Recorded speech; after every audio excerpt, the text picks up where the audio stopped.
Hello दोस्तों, स्वागत है आपका मनी माइंडसेट हेल्पर में। मैं हूं अंकित और आज मैं लेके आया हूं एक बहुत important topic for freshers, graduates जो अभी सेकेंड ईयर में है, फर्स्ट ईयर में या थर्ड ईयर में या फोर्थ ईयर में है। तो इंटर्नशिप प्रोग्राम गूगल की साइड। तो बिना देरी के वीडियो को स्टार्ट कर देते हैं। So the program name is GSOC। GSOC stands for Google Summer of Code. So ये हर साल कंडक्ट होता है, गूगल कंडक्ट कराता है। पास्ट 19 ईयर से गूगल कंडक्ट करा रहा है। हम बात करने वाले हैं जो अपकमिंग GSOC आने वाला है, गूगल समर ऑफ कोड 2025 के बारे में। आप कैसे अप्लाई कर सकते हैं, कहाँ से अप्लाई कर सकते हैं, क्या रिक्वायरमेंट्स होती हैं, क्या स्किल सेट चाहिए होता है, कैसे आप स्टैंड आउट कर सकते हैं बाकी के क्राउड से, कैसे आप शॉर्टलिस्ट हो सकते हैं। तो उन सारी चीज़ों के ऊपर बात करते हैं कि व्हाट इज GSOC, GSOC की टाइमलाइन क्या है, how to select organisations, how to write a proposal, tips and tricks GSOC के बारे में, और कैसे हम मिस्टेक्स को अवॉइड कर सकते हैं। तो एक एक करके सारे टॉपिक्स पे बात करते हैं। First of all I would like to mention that there is some key points GSOC को लेके। The first is there is no branch restriction. Second is there is no degree restriction. Third is there is no CGPA restriction. No graduation year matters. You can apply in first year, second year, third year, fourth year, any year. The major thing which is important is your skills and your hard work. तो दोस्तों बात करते हैं कि GSOC होता क्या है, what is GSOC। तो it's an open source program.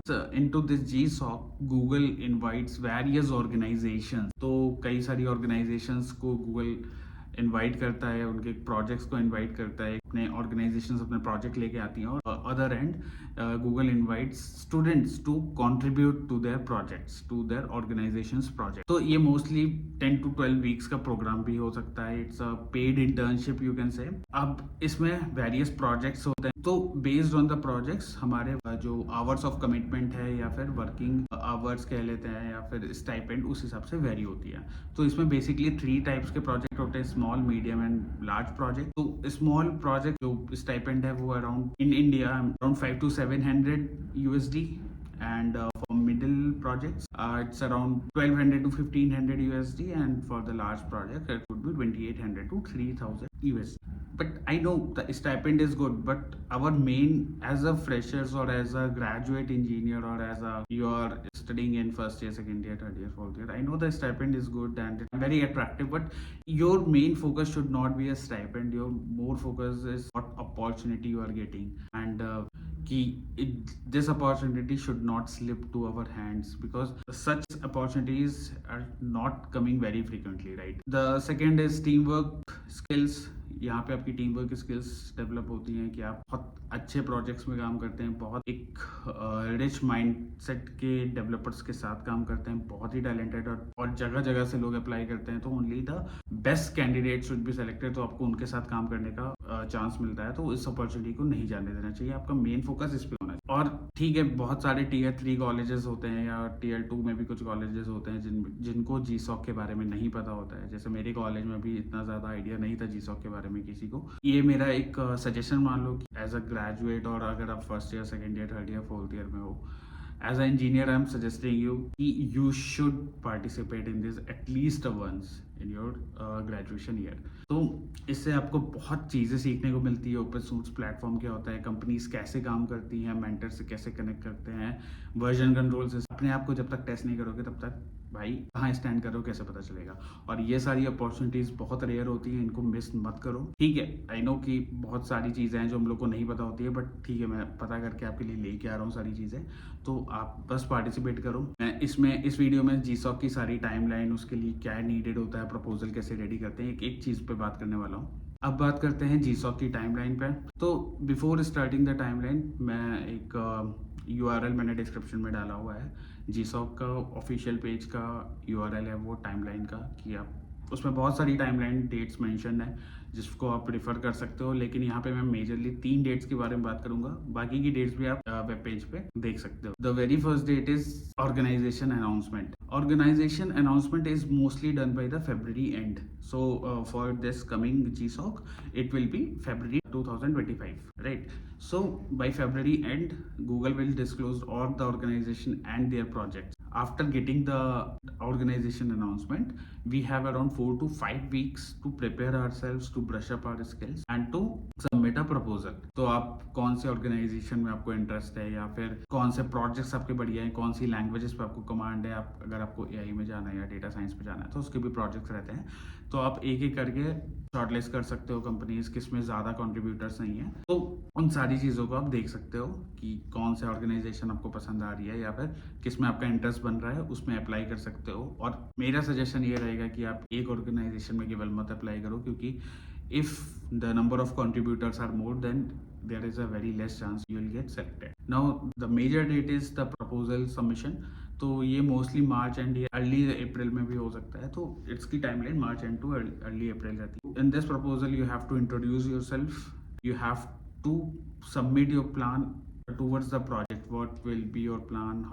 Submit your code, what features, what enhancement you are interested in. So ये सारी चीजें, what contributions you have made till now. So all these things you need to mention in the proposal. मैं proposal के link भी description में दे दूंगा कि एक फॉर्मेट क्या होता है प्रपोजल का, अगर आपको नहीं पता है तो मैं सारी चीजें लेके आया हूँ। तो प्रपोजल की लिंक्स भी, कुछ टैम्पलेट भी मैं आपको कमेंट बॉक्स में मेंशन कर दूंगा। जीसॉक की ऑफिशियल लिंक, टाइमलाइन की ऑफिशियल लिंक सारी मैं डिस्क्रिप्शन बॉक्स में मेंशन कर दूंगा, आप वहां से देख सकते हैं। The third and the major date is contributors announcement. Mostly early May में अनाउंस होता है कि ठीक है कौन कौन से कैंडिडेट्स चुने गए, कौन कौन से प्रोजेक्ट्स के लिए चुने गए हैं, उनकी टाइमलाइन क्या होगी, उनकी स्टाइपेंड क्या होगी, वो सारी चीज़ें डिस्क्लोज होती है मई एंड या मई सेकेंड वीक तक, मिड मई तक मान सकते हैं कि हमको सारा चीज़ें पता चल जाती है। So basically this list will tell us कि whether we have selected for GSoCs और not, right. If any way you are not selected, just try next year as well.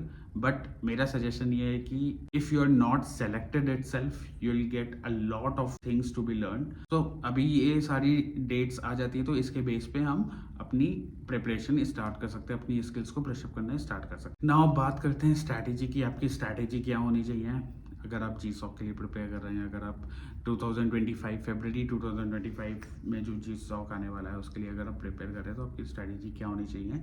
अगर आप first year, second year, third year या fourth year में हैं, तो the very first step is you should command और learn any one language, at least any one language I must से।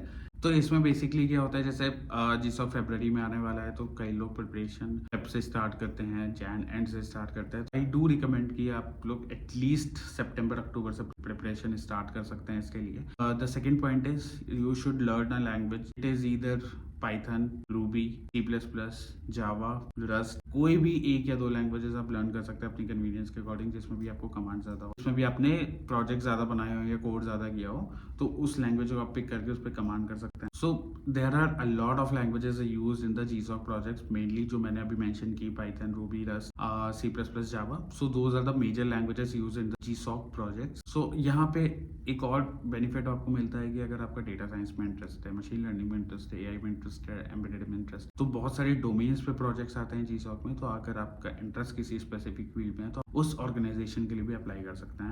After the first point learning a language, now the second point is build your own project. तो ये क्यों जरूरी होता है कि suppose you are in graduation year, so अभी उसमें क्या होता है कि आपको वर्जन कंट्रोल सिस्टम या ओपन सोर्स कंट्रीब्यूशन के बारे में नहीं आइडिया होता है, या फिर कौन सी लैंग्वेजेस, जैसे आपने पाइथन सीखी जीसॉक के लिए या फिर कोई भी नई लैंग्वेज सीखी, तो उसमें कोड कैसे बिल्ड होता है, उसमें प्रोजेक्ट्स कैसे बिल्ड होता है, उसमें रेपोज कैसे बनती हैं, इसका आपको पहले से आइडिया हो तो ये एक एडेड एडवांटेज आपको मिल जाता है आपके सिलेक्शन में, कि आपको बेसिक से कुछ नहीं सिखाना पड़ेगा। जो भी मेंटर्स होते हैं, जो भी ऑर्गेनाइजेशन के मेंटेनर्स होते हैं, उनको आपको बेसिक से ट्रेन नहीं करना पड़ेगा। तो इसमें ये एक एडेड एडवांटेज आपको मिल जाता है। इससे आप एक स्टैंड आउट कर सकते हो, जो बाकी की क्राउड जो भी अप्लाई कर रहे हैं कैंडिडेट्स, उनसे आप थोड़ा सा अलग कर सकते हो और आपको इस चीज में आपको प्रायोरिटी मिल सकती है। Now the third point is version control system. अब वर्जन कंट्रोल सिस्टम क्यों इंपॉर्टेंट होता है, तो वर्जन कंट्रोल सिस्टम पहले समझ लेते हैं कि हम कोई भी कोड लिख रहे हैं, कोई भी प्रोजेक्ट बना रहे हैं, तो उसकी एक रेपोज हम बनाते हैं कि हमारा कोड कहीं पे हम पुश करें, हमारे क्लाउड पे सेव रहेगा कोड। तो उसके लिए कई टाइप के वर्जन कंट्रोल सिस्टम होते हैं, जैसे Git, GitHub, Perforce, ClearCase etcetera. तो बहुत सारे वर्जन कंट्रोल सिस्टम है आज की डेट में हमारे पास, तो उनमें से किसी एक पे भी कमांड कर सकते हैं। बेसिकली गिट बहुत ज़्यादा पॉपुलर है और गिट मोस्टली हर ऑर्गेनाइजेशन में यूज़ होता है, और जीसॉक के जितने भी प्रोजेक्ट्स हैं उसमें भी गिट ही मोस्टली यूज़ होता है। तो आई मस्ट रिकमेंड कि आप गिट पे भी कमांड कर सकते हैं। अब अगर आपको गिट या गिटहब नहीं आता है तो mostly open resources available on YouTube और द गूगल, और आप कहीं से भी इसको पढ़ सकते हैं। आपको बहुत सारे डॉक्यूमेंट्स, वीडियोस इसके मिल जाएंगे और बहुत इजी है। अब बात आते हैं वर्जन कंट्रोल में, आपको बहुत बेसिक कमांड्स तो आने ही चाहिए कि ब्रांचेस कैसे क्रिएट करते हैं, कमिट्स कैसे करते हैं, पुश एंड पुल कैसे करते हैं, इरेज कैसे करते हैं, रीबेस कैसे करते हैं, ये सब बेसिक कमांड्स आपको आने चाहिए। अब बात करते हैं फोर्थ पॉइंट पे कि you should have hands on open source contribution. Open source contribution का मतलब क्या होता है कि आप गिटहब पे जाएं, गिटहब पे ओपन सोर्स में कई सारे प्रोजेक्ट्स, कई सारे इश्यूज मेंशन होते हैं, उसमें फिल्टर आउट कर सकते हैं। इसमें कुछ फिल्टर्स केवल फ्रेशर्स के लिए ही होते हैं कि कुछ इश्यूज केवल एनहेंसमेंट या फीचर कुछ केवल फ्रेशर्स को ही असाइन किए जाते हैं, तो उसके हिसाब से फिल्टर सेलेक्ट कर सकते हो। उसके बाद आप स्टार्ट कर सकते हो अपना कंट्रीब्यूशन। कोड कंट्रीब्यूशन केवल रीडमी फाइल चेंज करने से नहीं होगा, आपको कोड कंट्रीब्यूट करना पड़ेगा, आपको effective, impactful and meaningful code करना पड़ेगा, बहुत क्लीन कोड करना पड़ेगा। You should be very reasonable about it what you are writing. PR raise करने से पहले आपको खुद 2-3 बार रिव्यू करना चाहिए। अगर आप ये सारे स्टेप फॉलो करते हैं तो आपकी प्रोबेबिलिटी बढ़ जाती है GSOC में selection. There are few key notes which I want to give you as a suggestion कि don't apply for a single organisation because this will not be helpful.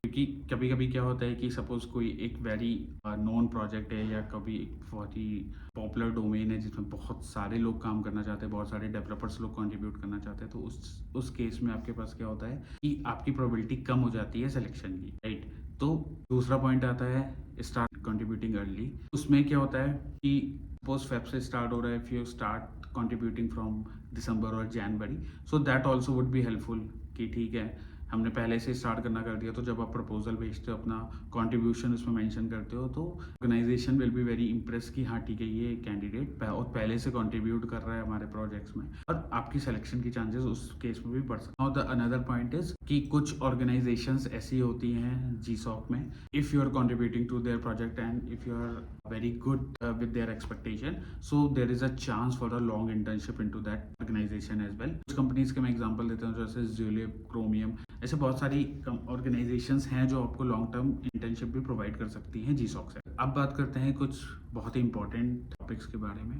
पहला पॉइंट है your contribution is very much impactful and meaningful. जैसे कि मैंने पहले mention किया कि जितना बढ़िया आप कोड करोगे, जितना मीनिंगफुल आप कोड करोगे, there will be a lot of chances for you to get selected in the GSOC projects. उसके बाद अगर आप कोई ऑर्गेनाइजेशन ज्वाइन करते हो या कोई प्रोजेक्ट ज्वाइन करते हो, तो there are few Slack channels, team channel have been made to discuss. आप कहीं पे स्टक हो गए, आपको कोई क्वेरी है तो आप वहाँ से पूछ सकते हो, बट आई डू रिकमेंड कि अनरियलिस्टिक, अनमीनिंगफुल क्वेश्चंस मत पूछे। सबसे पहले खुद से ट्राई करने, बेसिक क्वेश्चंस, बेसिक क्वेरीज को मत टैकल करो वहाँ पे।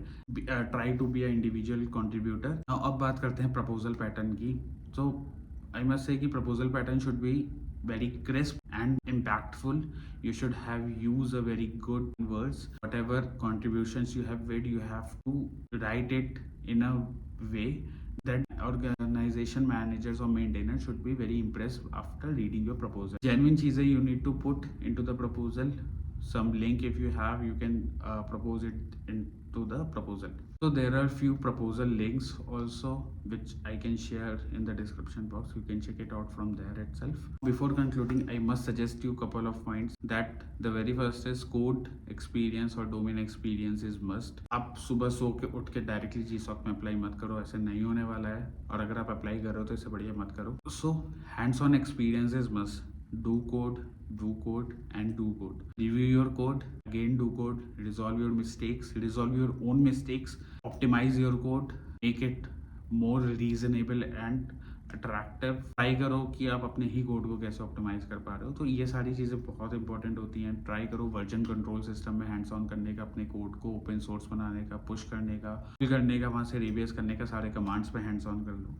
ये बहुत इंपॉर्टेंट चीज़ें हैं GSOC में सिलेक्शन के लिए। और गाइज, वीडियो ख़त्म करने से पहले मैं एक आपको सजेशन दूंगा कि GSOC is very rare and very unique platform. आप अगर ग्रेजुएशन ईयर में हो, it is must to give a try. बहुत बहुत इंपॉर्टेंट होता है। I guess I have covered everything guys. So thank you for watching. अगर वीडियो पसंद आई हो तो इस वीडियो को लाइक कर सकते हो, जिसको नीड है उसको शेयर कर सकते हो। अगर मैंने कोई पॉइंट्स मिस किया है तो आप कमेंट में मुझे बता सकते हो, मैं डेफिनेटली उसको अगली वीडियो में ऐड करूँगा। अगर आपकी कोई क्वेरीज है, आपको कोई फॉर्मेट चाहिए, आपको और इन्फॉर्मेशन चाहिए GSOC के बारे में, या आपको कोई प्रपोजल का टेम्पलेट चाहिए, आपको रेज्यूमे में हेल्प चाहिए, तो you can comment it out. I will definitely help you guys. Thank you for watching. Signing off, Ankit Agarwal.